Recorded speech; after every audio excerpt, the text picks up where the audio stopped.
വേടന്റെ പരിപാടി ഈ അടുത്ത കാലത്ത് നടന്ന ഇടങ്ങൾ നിങ്ങൾ പരിശോധിച്ചാൽ ചില ആസൂത്രിതമായ ഇടപെടലുകൾ നടക്കുന്നില്ലേ എന്ന് സംശയം ജനിക്കുന്നില്ലേ? തീർച്ചയായും വേടനെ ഒതുക്കാൻ ചില ആസൂത്രിതമായ ആൾക്കൂട്ട ഇടപെടലുകൾ നടക്കുന്നുണ്ട് എന്നാണ് എൻ്റെ സംശയം. ഇത് എൻ്റെ സംശയം എന്ന് മാത്രമല്ല, ഇന്റലിജൻസിന് പോലും ഈ സംശയമുണ്ട്.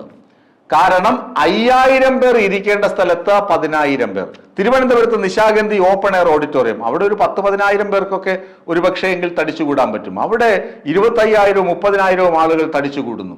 വേടനോടുള്ള ആരാധന കൊണ്ടാണെന്ന് പെട്ടെന്ന് നമുക്ക് തോന്നാം. വേടനോടുള്ള ആരാധന കൊണ്ട് അത്രയധികം ആളുകൾക്ക് വന്നുകൂടായിക ഇല്ല, അതും വാസ്തവം തന്നെയാണ്. പക്ഷേ ഇത്രയധികം ആളുകൾ വന്നു കൂടിയിട്ട് അപകടകരമാം വിധം ഇത് ഈ ആൾക്കൂട്ടം നിയന്ത്രണത്തിന് അതീതമായി പോലീസിനെയും വെല്ലുവിളിച്ച് ചിലയിടങ്ങളിൽ പോലീസിനെ ചെളിവാരി എറിഞ്ഞ്